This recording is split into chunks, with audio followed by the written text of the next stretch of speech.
Welcome back, guys, to the Men's Talk Show, episode number 5. I'm Wayne. I'm here with Duran and Chris, and today we're going to talk about toxic traits in romantic relationships. And so, with that, I know each one of us has been through something, some type of relationship where, it's not always the men that are doing the abusing or doing some type of, things that just make the relationship not work so well. And so that's what we're going to talk about today. And so, Chris, I'm gonna throw it to you. Tell me about these 21 traits that you found so we can go over those.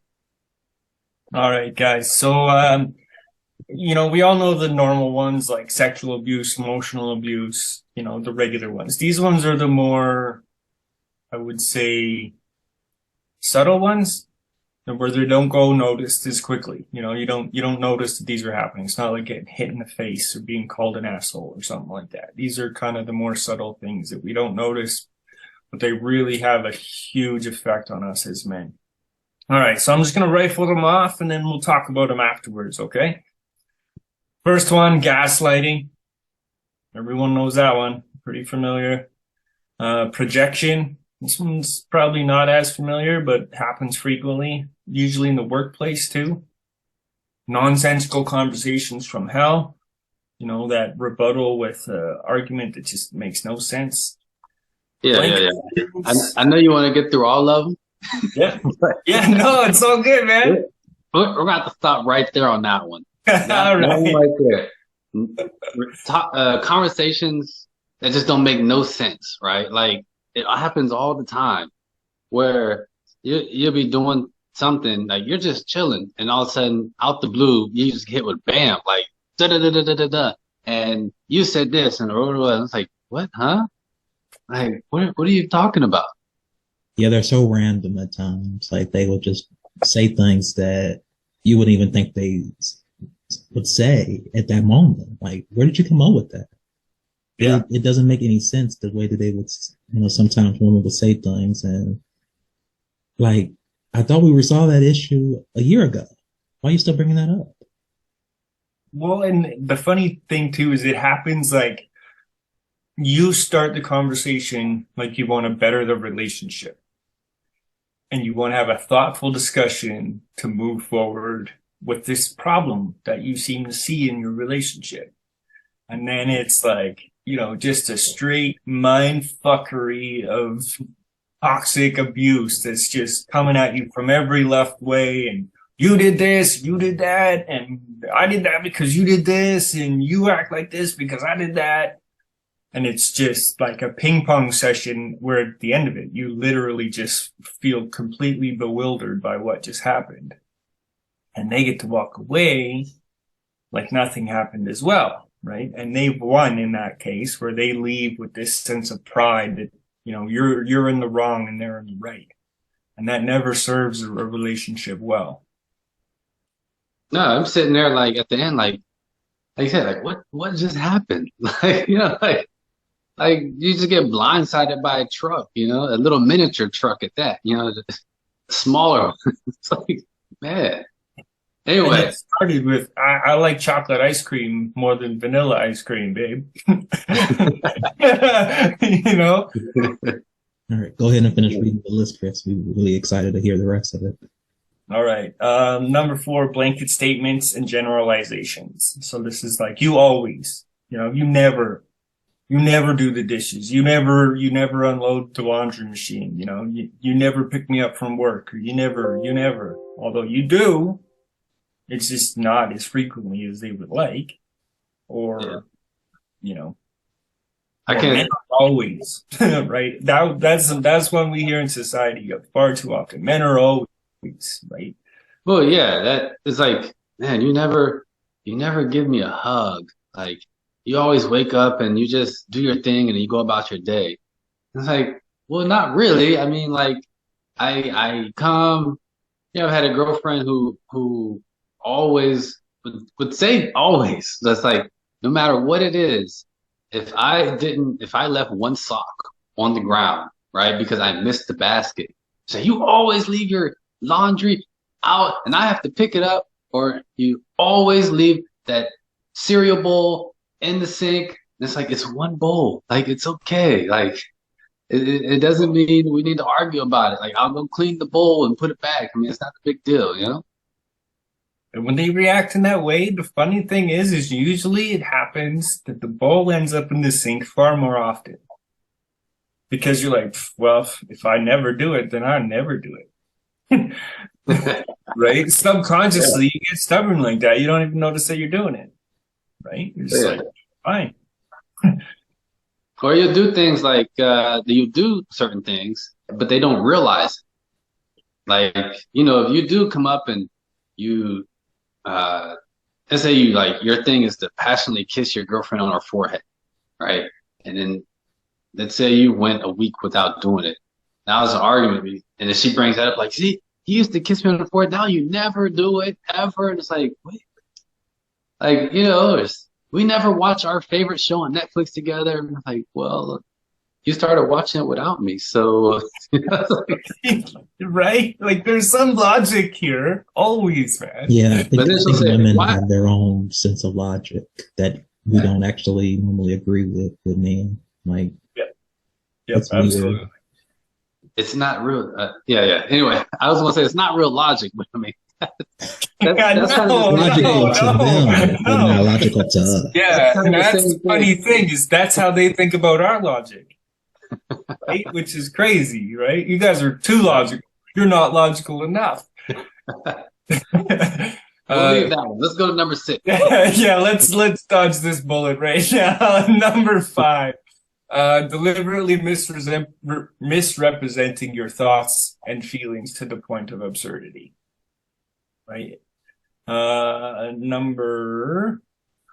are we at here? Number 7, changing the subject to evade accountability, right? Let's say another one, like we just kind of talked about. You bring up an issue in a relationship and they hit you with something so they can get away from it. Almost Oh, yeah. kind of like deflecting from the real problem. Yeah, absolutely. Oh yeah, I had a girl that same laundry situation, but this is a different one. It's like we were talking about where we're going to go for dinner, and we all know how this goes, right? When you hit a girl, you want to go for dinner, and it's a long conversation drawn out. And for some reason, we was like, we wanted to go about dinner. It was like, okay, let's go here. Let's go to Cracker Barrel. All right, we're going to Cracker Barrel. Why you like going to Cracker Barrel? Is that because you went there with your ex-girlfriend and blah blah blah? And it's like, wait, what? Like, we're just talking about Cracker Barrel. Then she's like, well, what about this and that? Like, what are we talking about here? We're talking about just going to dinner. I just want to go get something to eat. Yeah, but you took Stacy to Cracker Barrel. Now you want to go to Cracker Barrel. I thought you liked Cracker Barrel. I do, but that's not the point. That sounds like jealousy I to me, took her though. to Walmart too. That sounds like jealousy to me, though. Trying to compete with the ex. Yep.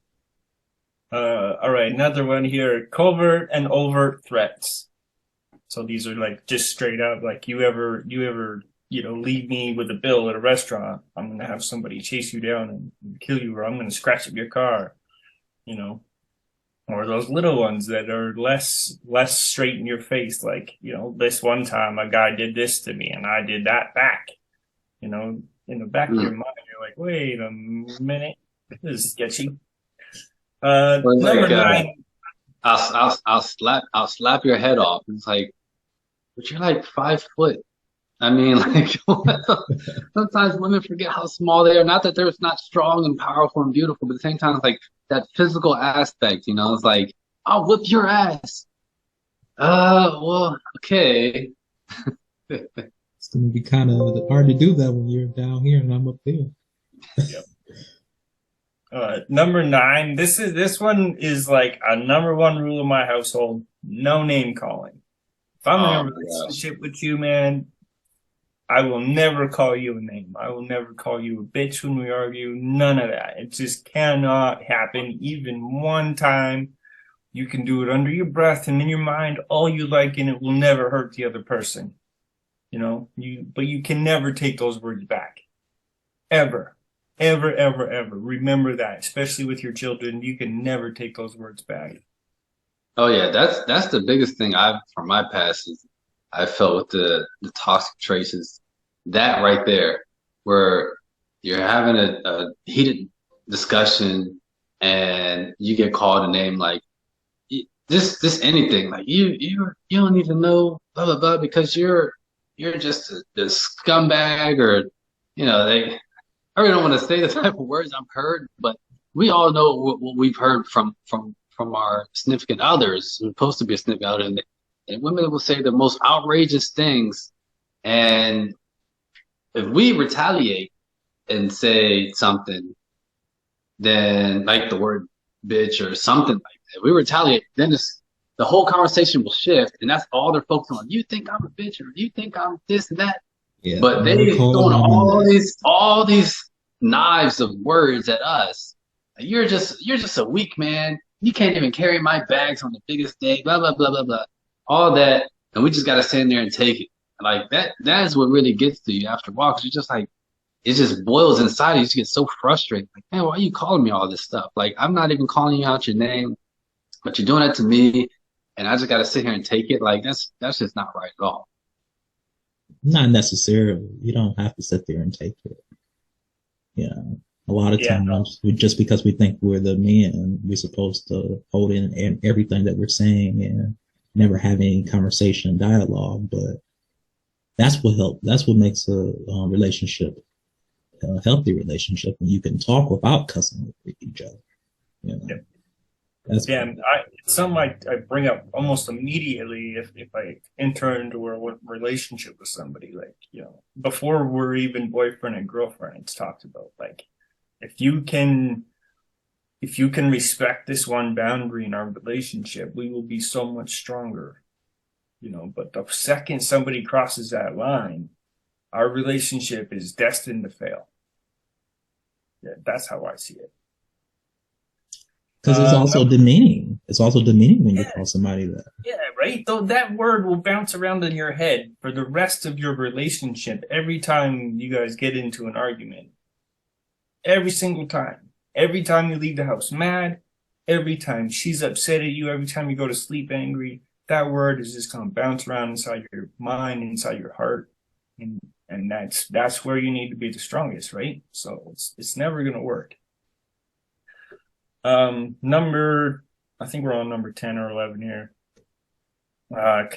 Destructive conditioning. So this is slowly, like, all the good stuff about your life. They will learn it and then use it against you later on.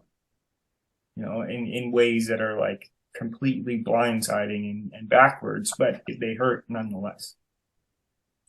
I'm just going to stop numbering them because I can't remember them, guys. All right. Smear campaigns and stalking.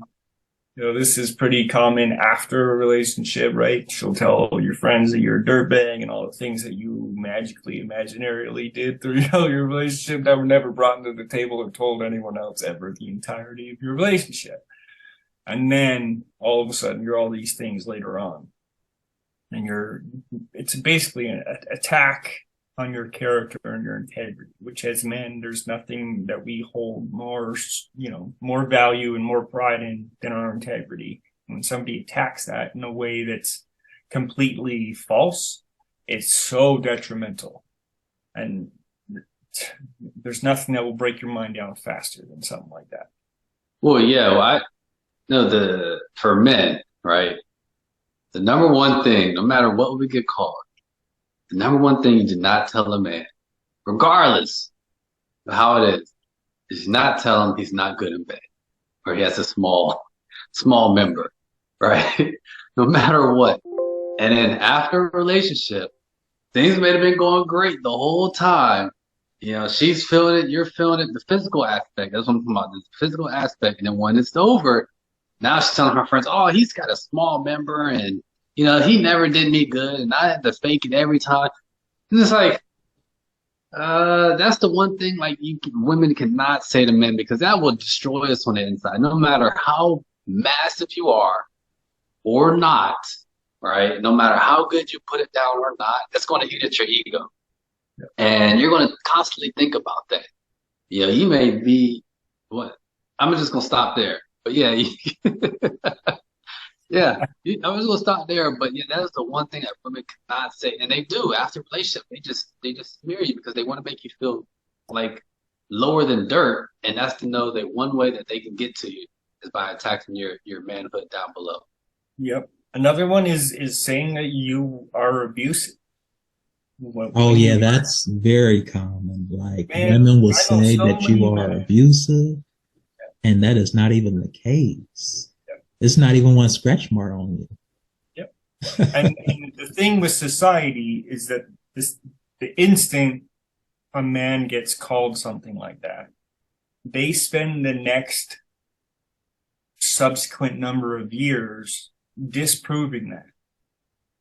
And that's not something cool, to constantly be under a microscope. It takes literally just a few words from somebody to ruin your life.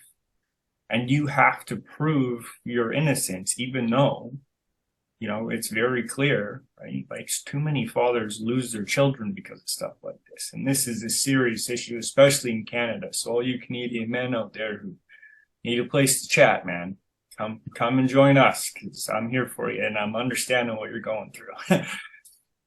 Another one what do we got here? Love bombing. This one is famously used by narcissistic parents, man. They will abuse you and then 10 minutes later tell you how much they love you and care about you. And it's getting to the point where you don't know what love is, but your brain needs it. So you're constantly searching for it from others, right? So when somebody love bombs you, and especially an abuser, you're going to go back to look for that little teeny tiny bit of love that they gave you at some point, right? And it's an easy way for them to break down your barriers when you've when you've reclused and you know that you've got to be safe. It's a good way for them to break down your guard so they can get back in and abuse you again. And it will happen. It will happen again.